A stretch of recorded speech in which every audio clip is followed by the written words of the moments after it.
and we're on. I've lost track of which chapter this is, but it's Daenerys. Her brother held up the gown for her inspection. This is beauty. Touch it. Go on. Caress the fabric. Dany touched it. The cloth was so smooth that it seemed to run through her fingers like water. She could not remember ever wearing anything so soft. It frightened her. She pulled her hand away. Is it really mine? A gift from Magister uh, Illyrio, Viserys said, smiling. Her brother was in high mood tonight. The colour will bring out the violet in your eyes, and you will have gold as well, and jewels of all sorts.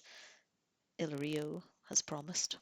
Tonight you must look like a princess. A princess, Dany thought. She'd forgotten what that must be like. Perhaps she'd never really known. Why does he give us so much? She asked. What does he want from us? For nigh on half a year, they had lived in the Magister's house, eating his food, pampered by his servants. Dany was 13, old enough to know that such gifts seldom come without their price, here in the city of Pentos. Illyrio is no fool, Viserys said. He was a gaunt man, with nervous hands and a feverish look on his pale, lilac eyes. The Magister knows that I will not forget my friends when I come unto my throne. Dany said nothing.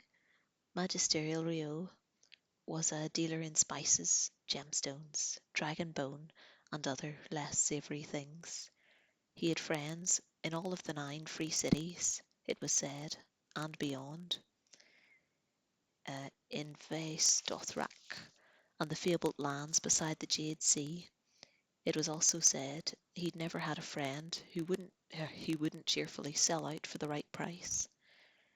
Dany listened to the talk in the streets, and she heard these things, but she knew better than to question her brother when he wove his webs of dream. This anger was a terrible thing when roused. Viserys called it waking the dragon. Her brother hung the gown beside the door. Illyrio will send for the slaves to bathe you.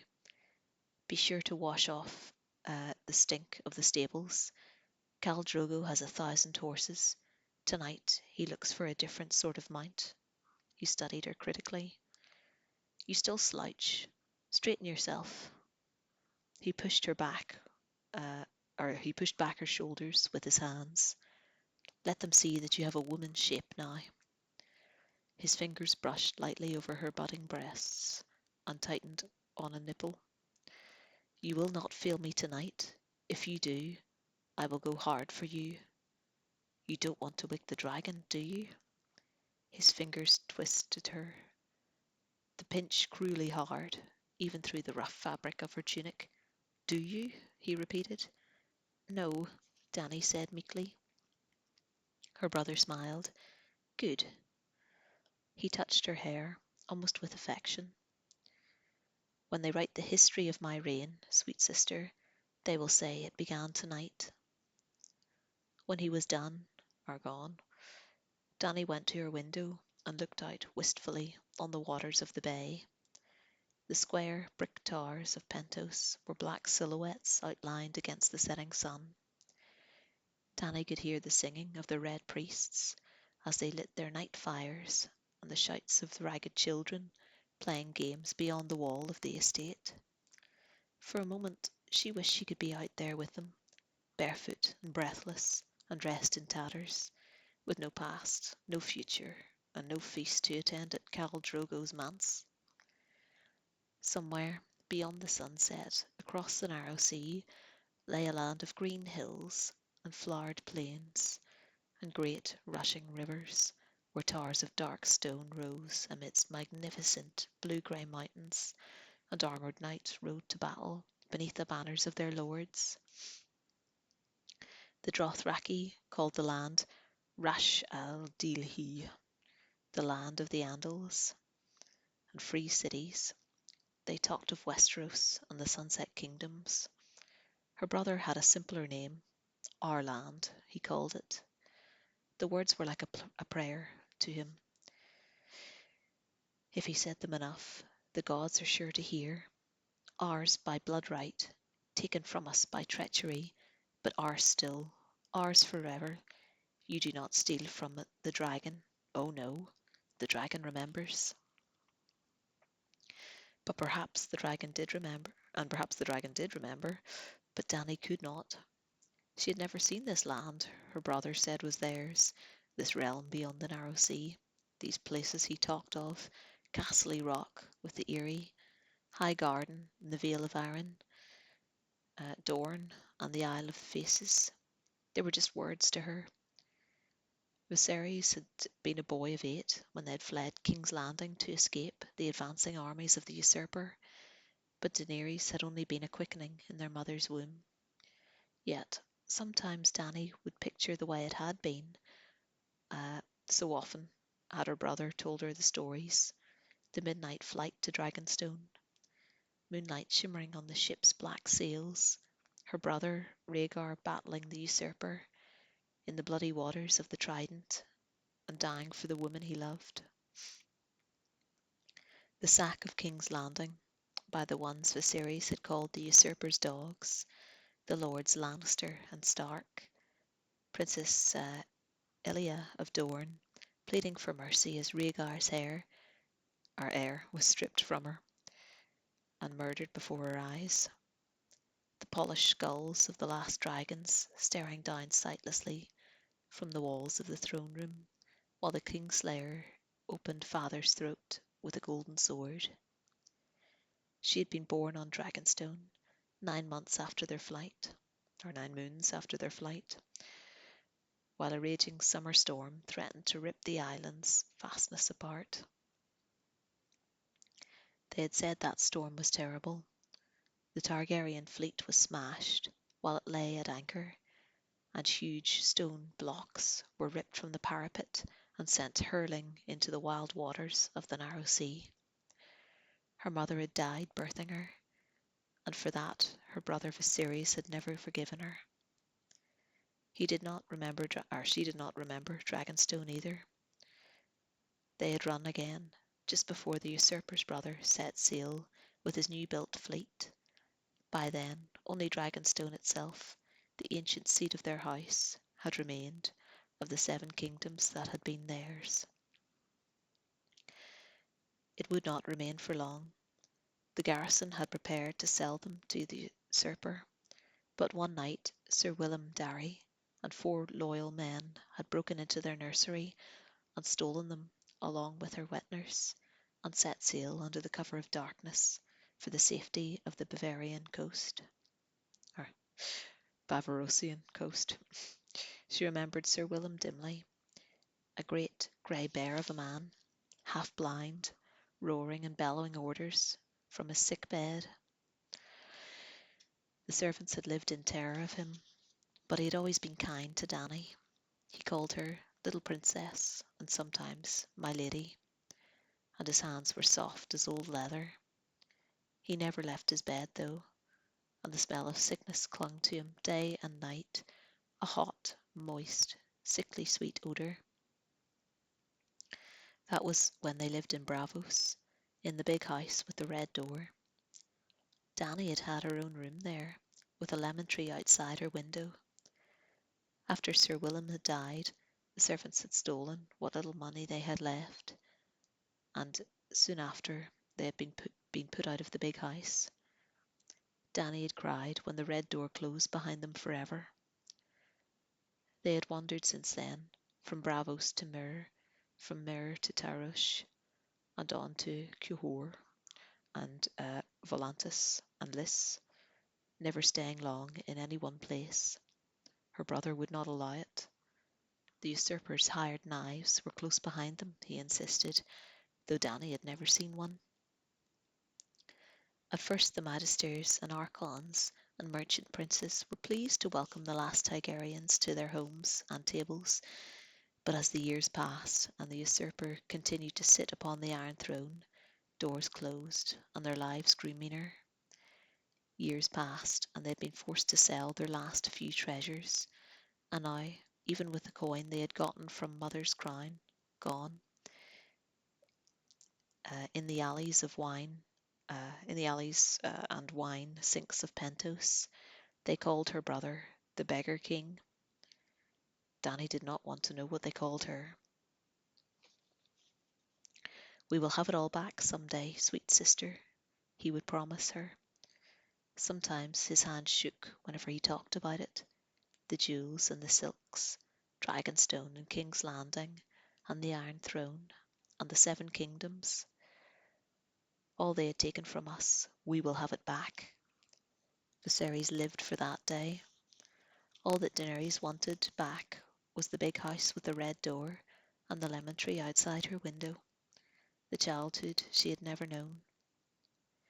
There came a soft knock on her door. Come, Dany said, turning away from the window. Ilyrio's servants entered and bowed and set about their business. They were slaves, a gift from one of the magisters, many Dothraki friends. There was no slavery in the free city of Pentos. Nonetheless, they were slaves.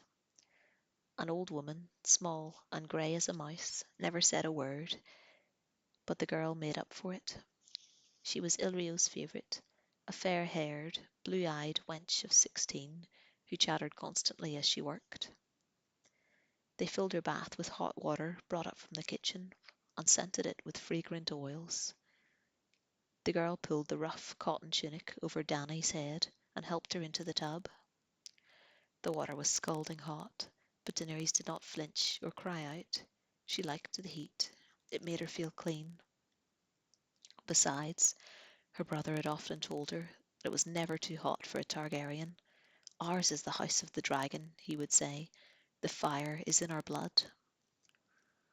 The old woman washed her long, silvery pale hair and gently combed out all the snags in silence. The girl scrubbed her back and her feet and told her how lucky she was. Drogo is rich, is so rich that even his slaves wear golden collars. 100,000 men ride in his Khalasar, and his place in Vest Rothrak has 200 rooms and doors of solid silver. There was more like that, so much more. What a handsome man the Khal was, so tall and fierce, fearless in battle, the best rider ever to mount a horse, a demon archer. Daenerys said nothing. She had always assumed that she would wed Viserys when she came of age. For centuries the Targaryens had married brother to sister, since Aegon the Conqueror had taken his sisters to bride. The line must be kept pure, Viserys had told her 1,000 times. Theirs was the king's blood, the golden blood of old Valyria, the blood of the dragon. Daenerys did not mate with the beasts of the field. Our dragons did not mate with the beasts of the field, and Targaryens did not mingle their blood with that of lesser men.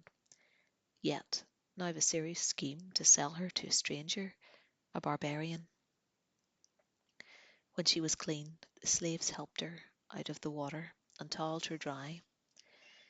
The girl brushed her hair until it shone like molten silver, while the old woman anointed her with a spice flower perfume of the Dothraki plains, a dab on each wrist, behind her ears, the tips of her breasts, and the last one cool on her lips, down there between her legs. They dressed her in the wisps of that Magister Illyrio had sent. Sorry, that distracted me, and sent her up, and then the gown, a deep plum silk, to bring out the violet in her eyes. The girl slid the gilded sandals onto her feet, while the old woman fixed the tiara in her hair and slid golden bracelets crusted with amethysts around her waist. Last of all came the collar, a heavy golden tor emblazoned with ancient Valyrian glyphs. Now you look like a princess, the girl said breathlessly when they were done. Dany glanced at her image in the silvered looking glass that Illyrio had so thoughtfully provided. A princess, she thought, but she remembered what the girl had said, how Khal Drogo was so rich, even his slaves wore golden collars. She felt a sudden chill, and goose flesh pimpled her bare arms. Her brother was waiting in the cool of the entry hall, seated on the edge of the pool, his hand trailing in the water. He rose when she appeared and looked over her critically. Stand there, he told her. Turn around. Yes. Good. You look regal, Master Ilario said, stepping through an archway. He moved with surprising delicacy for such a massive man. Beneath loose garments of flame-coloured silk, rolls of fat jiggled as he walked. Gemstones glittered on every finger, and his man had oiled his forked yellow beard until it shone like real gold. May the Lord of Light shower you with blessings on this most fortunate day, Princess Daenerys, the Magister said, as he shook her hand. He bowed his head, showing a thin glimpse of crooked yellow teeth beneath the gold of his beard. She is a vision, your grace, a vision, he told her brother. Drogo will be enraptured. She's too skinny, Viserys said. His hair, the same silver blonde as hers, had been pulled back tightly behind his head and fastened with a dragonstone brooch. It was a severe look that emphasized the hard, gaunt lines on his face.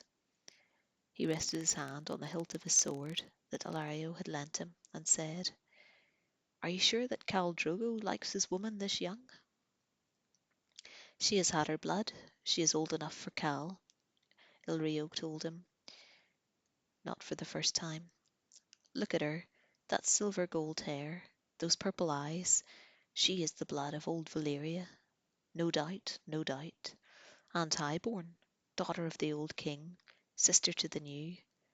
She cannot fail to entrance our Drogo. When he released her hand, Daenerys found herself trembling. I suppose, her brother said doubtfully, the savages have queer tastes. Boys, horses, sheep. Best not suggest this to Khal Drogo, Illyrio said. Anger flashed in her brother's lilac eyes. Do you take me for a fool? The Magister bowed slightly. I take you for a king. Kings lack the caution of common men. My apologies if I've given offence. He turned away and clapped his hands for the bearers. The streets of Pentos were pitch dark when they set out in Illyrio's elaborately carved plannikin. Two servants went ahead to light their way, carrying ornate oil lanterns and planes of pale blue glass, while a dozen strong men hoisted the poles to their shoulders. It was warm and close inside the curtains. Dany could smell the stench of Illyrio's pallid flesh through his heavy perfumes. Her brother, sprawled out on pillows beside her, never noticed. His mind was way across the narrow sea.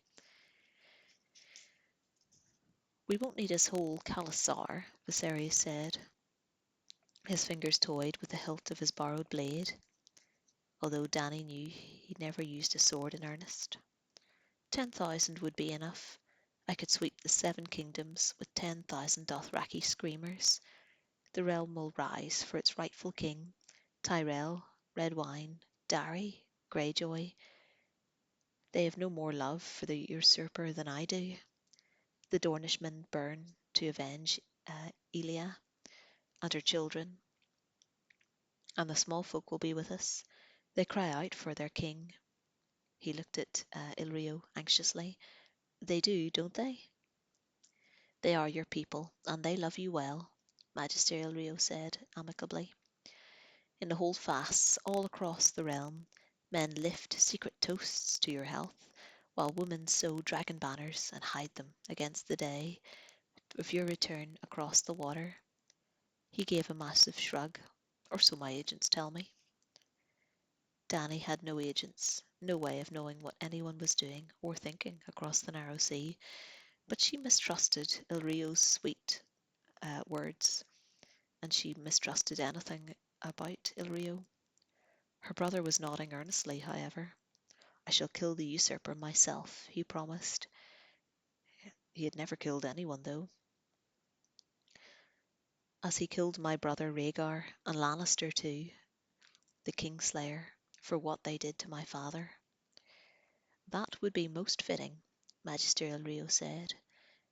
Dany saw the smallest hint of a smile playing on his full lips, but her brother did not notice. Nodding, he pushed back the curtain and stared off into the night, and Dany knew that he was fighting the battle of the Trident all over again. The nine-towered manse of Khal Drogo sat beside the waters of the bay, and the high brick walls overgrown with pale ivy. It had been given to the Khal by the Magisters of Pentos, Ilrio told him. The free cities were always generous with the horse lords. It was not that we fear these barbarians, Ilrio would explain with a smile. The Lord of Light would hold our city walls against 1,000,000 Dothraki, or so the Red Priests promise. Yet, why take these chances when their friendship comes so cheap? Their plannikin stopped at the gate. The curtains were pulled back roughly by one of the house guards. He had copper skin and dark almond eyes of the Dothraki, but his face was hairless, and he wore a spiked bronze cap of the Unsullied. He looked over them coldly. Master Ilrio growled something to him in rough Dothraki tongue. The guardsman replied in the same voice and waved them through the gates. Dany noticed that her brother's hand was clenched tightly around the hilt of his sword. He looked almost as frightened as she felt. Insolent eunuch, Viserys muttered as the plannikin lurched up toward the manse. Master Ilrio's words were honey. Many important men will be at the feast tonight. Such men have enemies. The Khal must protect his guests. You, chief amongst them, your grace. No doubt the usurper will pay well for your head. Oh yes, Viserys said darkly. He has tried, Ilrio. I promise you that. He hired knives to follow us everywhere. I am the last dragon, and he will not sleep easy whilst I live. The plannikin slowed and stopped. The curtains were thrown back, and a slave offered a hand to help Daenerys out. Her collar, she noted, was ordinary bronze. Her brother followed, one hand still clenched hard around his sword hilt. It took two strong men to get the Magister Ilrio back on his feet. Inside the manse, the air was heavy with the scent of spices, pinch fire, and sweet lemon and cinnamon. They were escorted across the entry hall, where the mosaic of coloured glass depicted the doom of Valyria. Oil burned in black iron lanterns all along the walls. Beneath an arch of twisting stone leaves, the eunuchs sang their coming. Viserys of House Targaryen, third of his name, he called in a high, sweet voice, King of the Andals, of the Rhoynar, and the first men, Lord of the Seven Kingdoms, and Protector of the Realm, his sister Daenerys Stormborn, Princess of Dragonstone. His honourable host, Ilrio Mopatis, Magister of the Free Cities of Pentos. They stepped past the eunuch into a pillared courtyard overgrown with pale ivy. Moonlight painted the leaves in shades of bone and silver as the guests drifted among them. Many of the Dothraki horse lords, big men with red-brown skin, their drooping mustachios bound in metal rings, their black hair oiled and braided, hung with bells. Yet among them moved bravos and sellswords from Pentos and Myr and Tyrosh, a red priest even fatter than Ilrio, hairy men from the port of Eben, the lords of the Summer Isles with skin black as ivory. Daenerys looked at them all in wonder and realized, with a sudden start of fear, that she was the only woman there. Ilrio whispered to them, "These three are Drogo's blood riders there," he said. "By the pillar is Khal Moro and his son, Rogoro." The men with the green beard is brother to the Archon Tyrosh, and the man there is Sir Jonah Marmot. The last name caught Daenerys. A knight? No less. Ilrio smiled through his beard, anointed with the 7 oils of the High Septon himself. What's he doing here? She blurted. The usurper wanted his head, Ilrio told them. Some trifling affront. He sold some poachers to a Tyroshi slaver instead of giving them to the Night's Watch. Absurd law. A man should be able to do as he likes with his own chattel. I wish to speak with Sir Jorah before the night is done, her brother said. Dany found herself looking at the knight curiously. He was an older man, past 40 and balding, but still strong and fit. Instead of silks and cotton, he wore wool and leather. His tunic was a dark green, embroidered with the likeness of a black bear standing on 2 legs. She was still looking at the strange man from the homeland that she had never known, when Magister Ilrio placed his moist hand on her bare shoulder. Over there, sweet princess, he whispered. There is the Khal himself. Dany wanted to run and hide, but her brother was looking at her, and if she displeased him, she would wake the dragon. Anxiously, she turned and looked at the man Viserys hoped would ask to wed her before the night was done. The slave girl had not been far wrong, she thought. Khal Drogo was a head taller than the tallest man in the room, yet somehow light on his feet, graceful as a panther in Ilrio's menagerie. He was younger than she'd thought, no more than 30. His skin was the colour of polished copper, his thick mustachios bound with gold and bronze rings. I must go and make my submissions, Master Ilrio said. Wait there, I shall bring him to you.